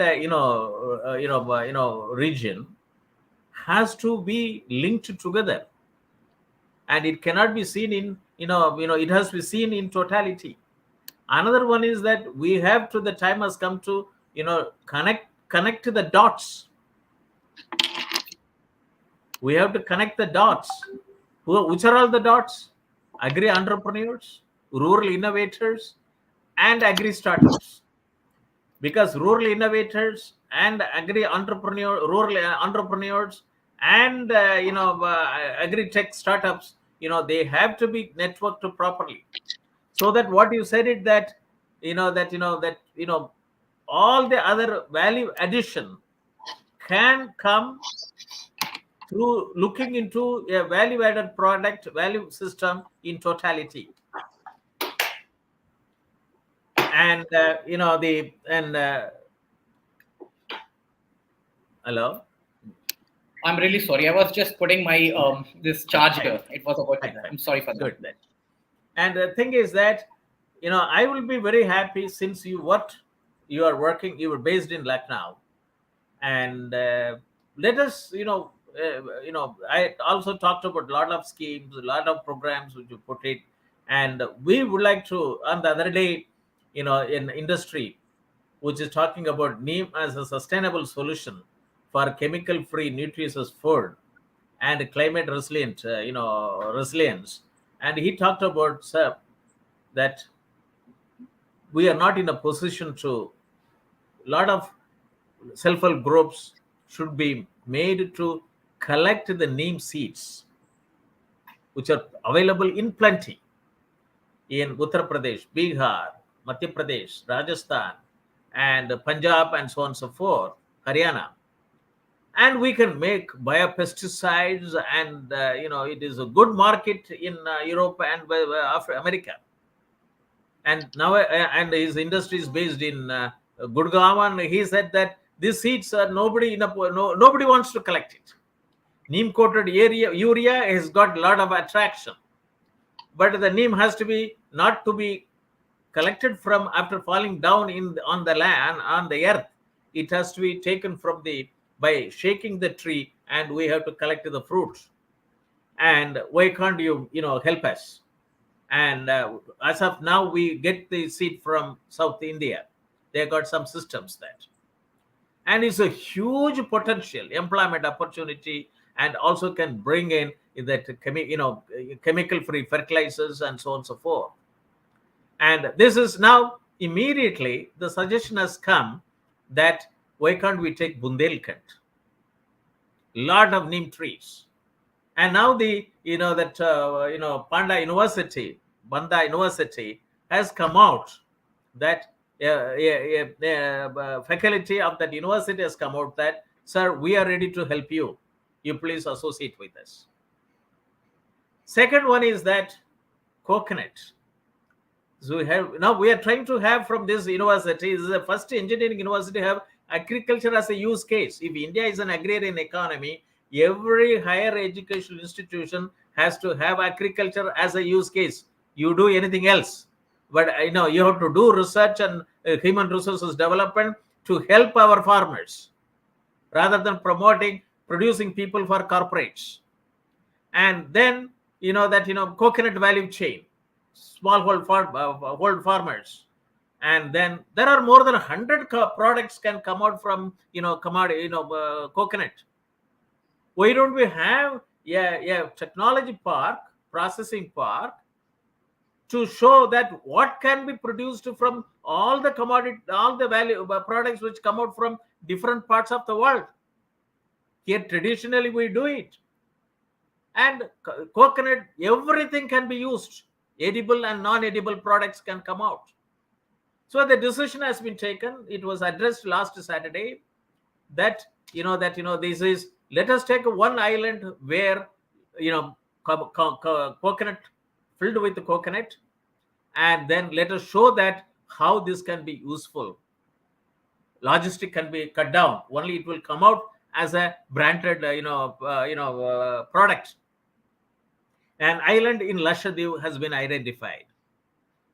Like that, the village, you said it, that what Japan has done it, village level products, village economy, village pharmacy, village, economy, village ecology based products. What, Alibaba has done it in, China. This is the people who worked with Alibaba Group have signed an MOU with university to work on the same concept in India. So, like, you have worked on the complete scheme, and you are also a person. I'm very happy that in your profile I read it that as an Indian citizen you also worked with, as a fellow in Tata Trust, work with the various grassroots level programs. I was moved how with that type of motivation built in, how people like you, experts like you, can also get associated with the university to bring in one such value chain, one ODOP value chain for one commodity for a particular district, be in banana. Again, we wanted to restrict it to the agriculture commodity. Or even I put it that Jaggery value chain.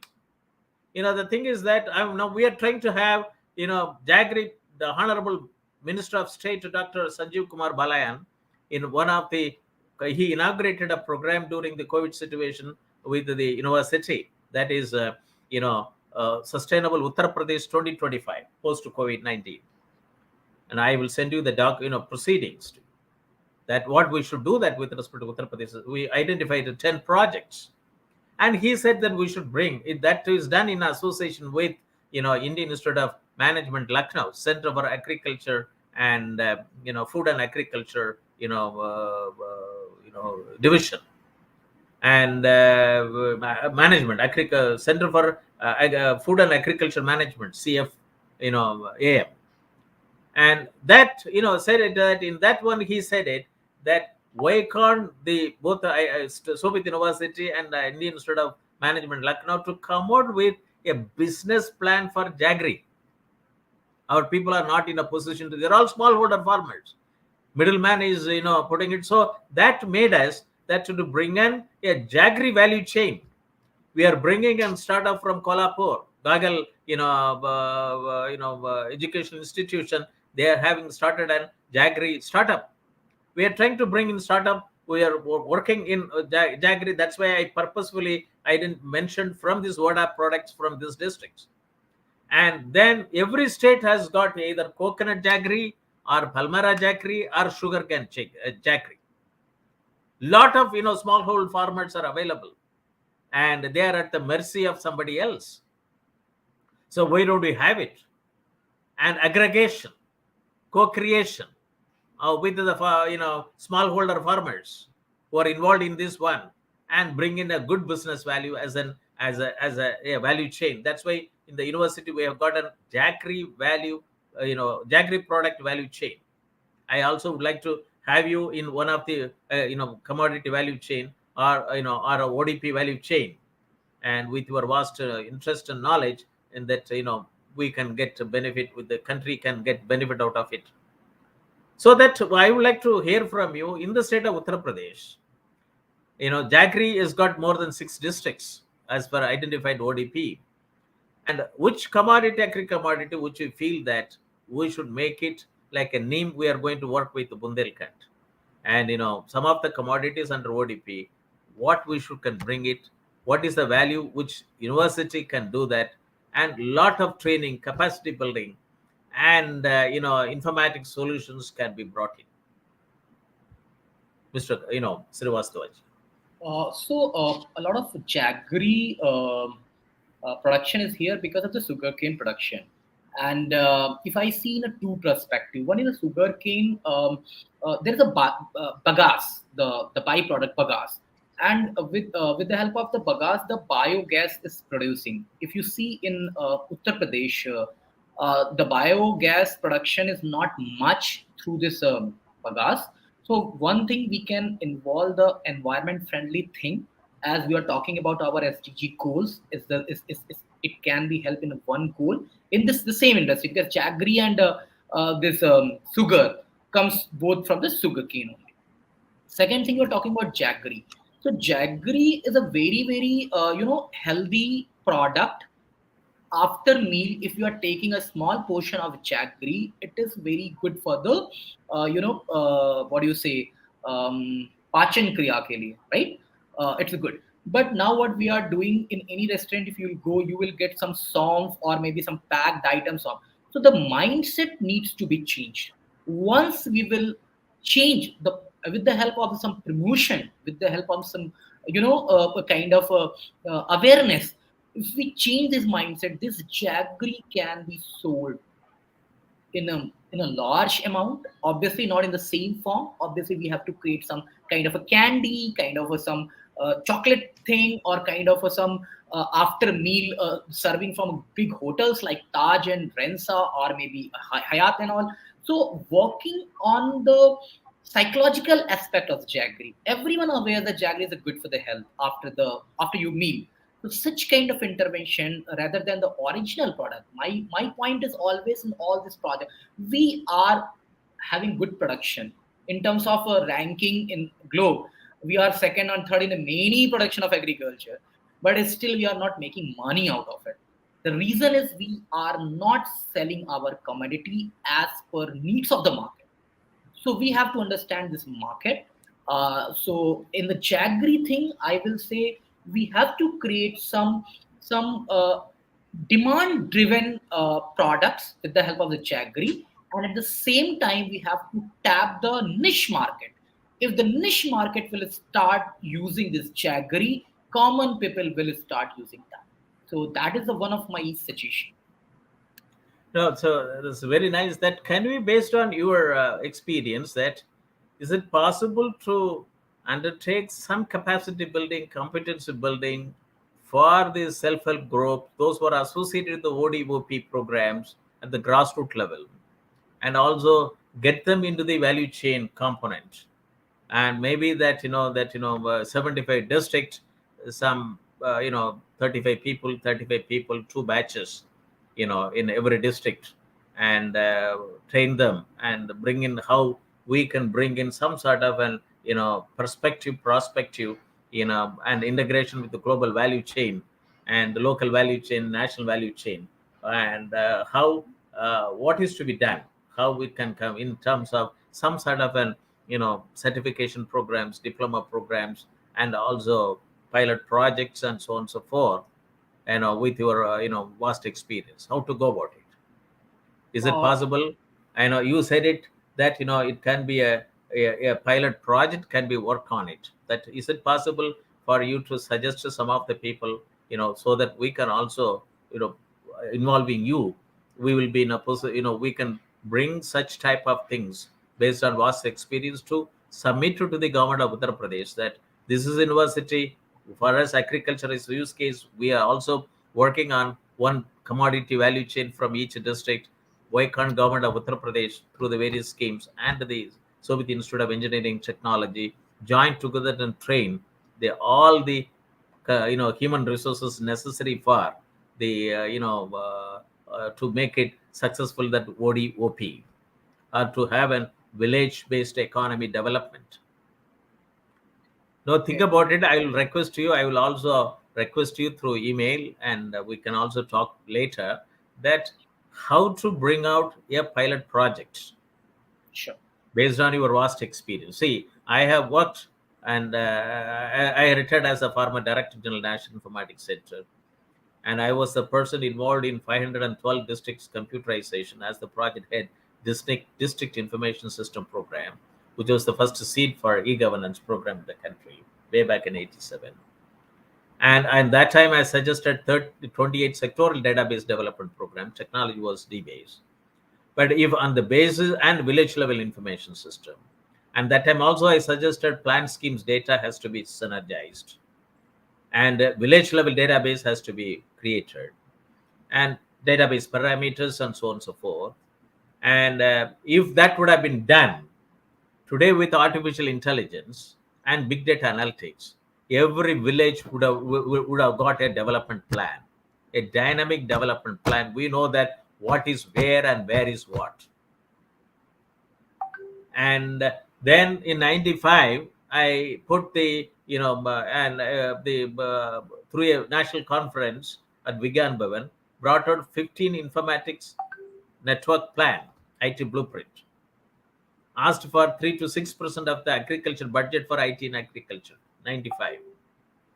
That's how, I thought that, technology can be brought into the agriculture.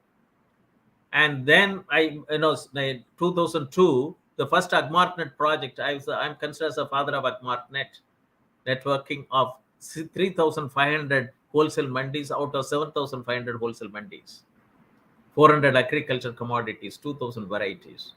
When internet was not even there in 1999 and 2002, when we got into that, through dial-up connectivity, we uploaded the data.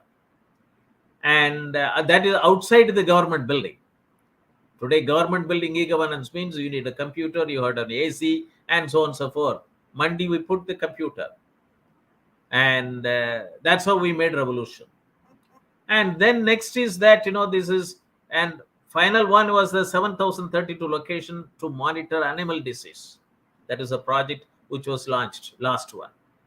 And then 2002, I got the scheme with Smart Village scheme, approved by the Planning Commission.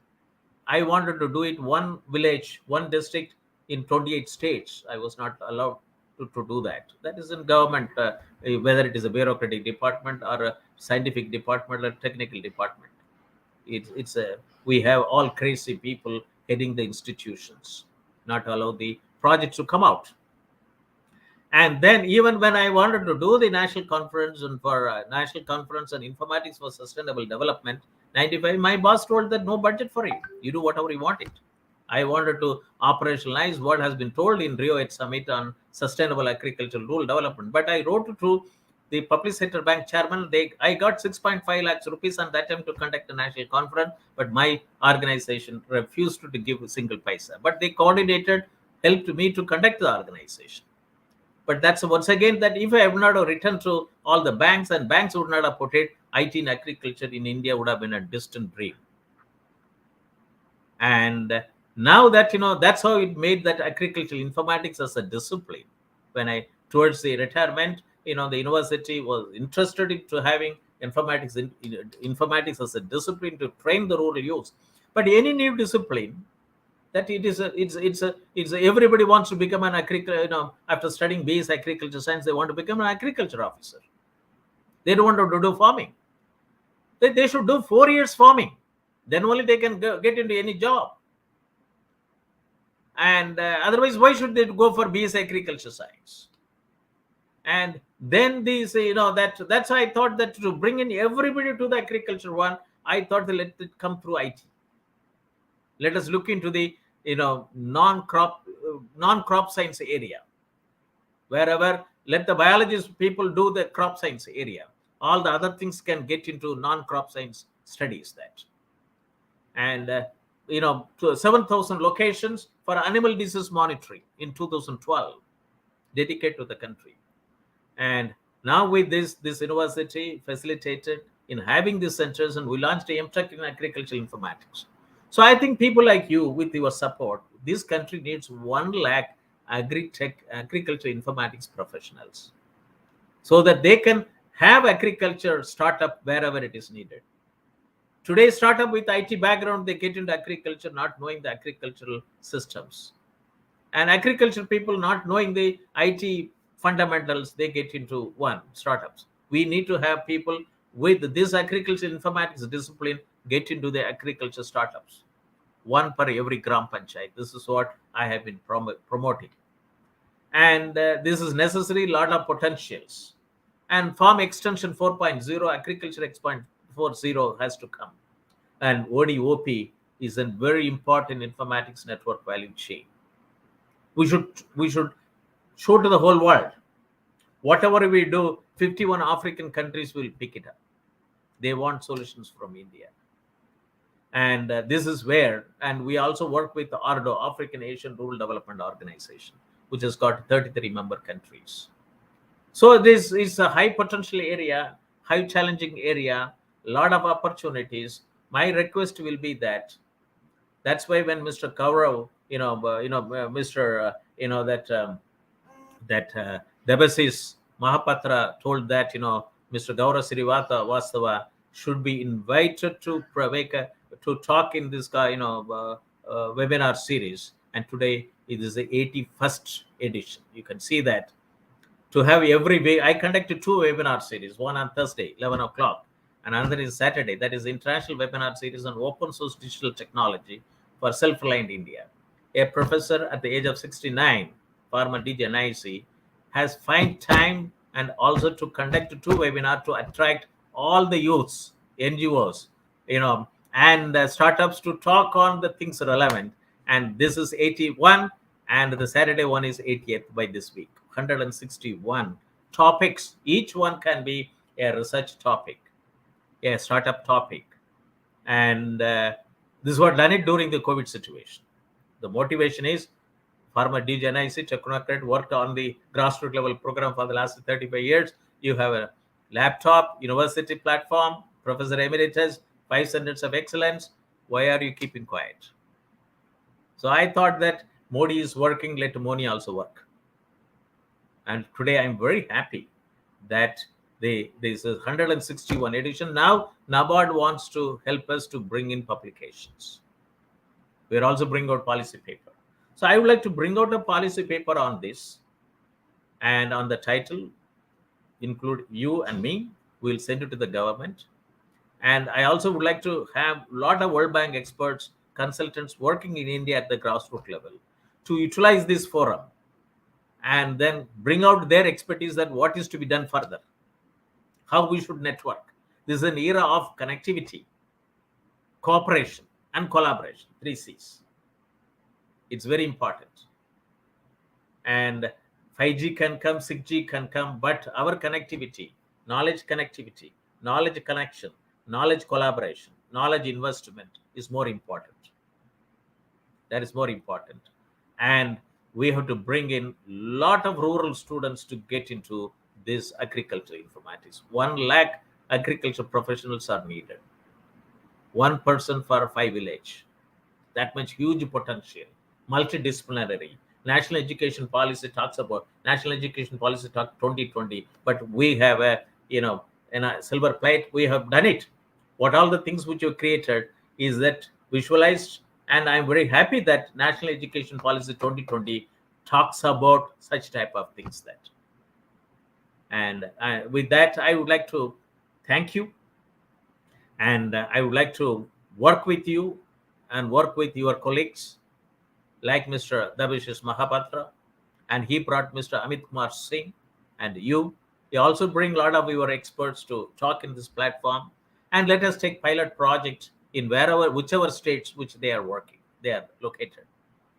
But Uttar Pradesh, I would like to have this under ODP and the network. We would like to initiate a pilot project based on your experience. And you have grassroots level experience from Data Trust, and you are a student of, alumni from the Xavier Institute, Bangalore, and also that worked in various programs in Uttar Pradesh. Let us give a standing support to Uttar Pradesh development. So thank you very much, Mr. Gaurav Srivastava. And I'm very happy. And last word I would like to hear from you, and then I will close the webinar. Thanks a lot, sir, for inviting me here. Actually, 27, 28, there is a big conclave is going to happen in UP. And that's the reason I told you that can we reduce the timing. But it was 2 hours. When I was not, I just checked that it's 1 p.m. So it was a beautiful discussion. And I learned a lot from you, understand a lot perspective from you. And thanks for calling me here. And after this session, obviously, I would love to connect with you and want to do something for the country or something for the UP. Thank you very much. Just please wait. I will click the photograph at this 2 o'clock and 54 seconds. Thank you. Thank you. And with that, I thank we close the webinar, and I thank participants and you, our guest speaker, Gaurav Srivastava, and our Honorable Chancellor and faculty members, Honorable Vice Chancellor, and participants from both India and abroad for participating in this program and giving a lot of support so that this program is being conducted every Thursday at 11 a.m. for 2 hours. Thank you very much. And we'll get connected. Thank you very much. With this, I will close the webinar. Thank you. Thank you. We'll leave.